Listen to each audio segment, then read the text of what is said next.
Baghdad کے مشہور شراب خانے کے دروازے پر دستک ہوئی۔ شراب خانے کے مالک نے نشے میں دھت ننگے پاؤں لڑکھڑاتے ہوئے دروازہ کھولا تو اس کے سامنے سادہ لباس میں ایک پروقار شخص کھڑا تھا۔ مالک نے اکتائے ہوئے لہجے میں کہا کہ معذرت چاہتا ہوں، سب ملازم جا چکے ہیں، یہ شراب خانہ بند کرنے کا وقت ہے، آپ کل آئیے گا۔ اس سے پہلے کہ مالک پلٹتا، اجنبی نے اس کے کندھے پر ہاتھ رکھ کر کہا کہ مجھے بشر بن حارث سے ملنا ہے، اس کے نام بہت اہم پیغام ہے۔ شراب خانے کے مالک نے چونک کر کہا، بولیے، میرا نام ہی بشر بن حارث ہے۔ اجنبی نے بڑی حیرت سے سر سے لے کر پاؤں تک سامنے لڑکھڑاتے ہوئے شخص کو دیکھا اور بولا، کیا آپ ہی بشر بن حارث ہیں؟ مالک نے اکتائے ہوئے لہجے میں کہا کہ کیوں، کوئی شک؟ اجنبی نے آگے بڑھ کر اس کے ہاتھوں کو بوسہ دیا اور بولا، سنو بشر بن حارث، خالق ارض و سماوات نے مجھے کہا ہے کہ میرے دوست بشر بن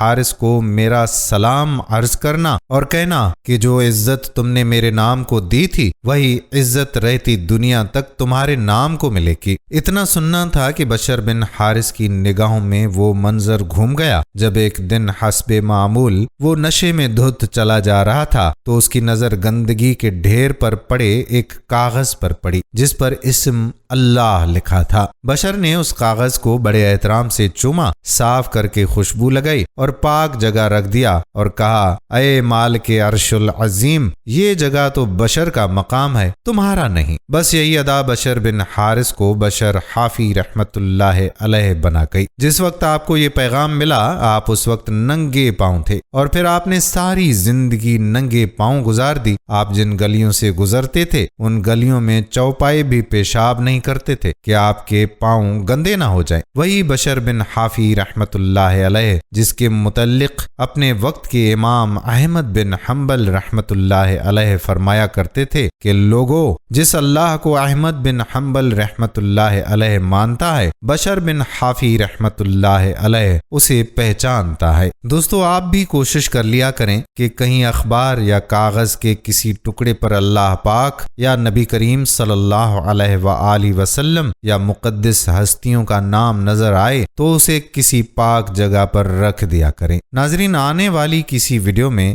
حضرت بشر حافی رحمت اللہ علیہ کی زندگی کے متعلق واقعات ہم ضرور آپ کی خدمت میں پیش کریں گے۔ آنے والی ویڈیو تک اپنے میزبان قادر بخش کلہوڑوں کو اجازت دیجیے۔ اللہ حافظ۔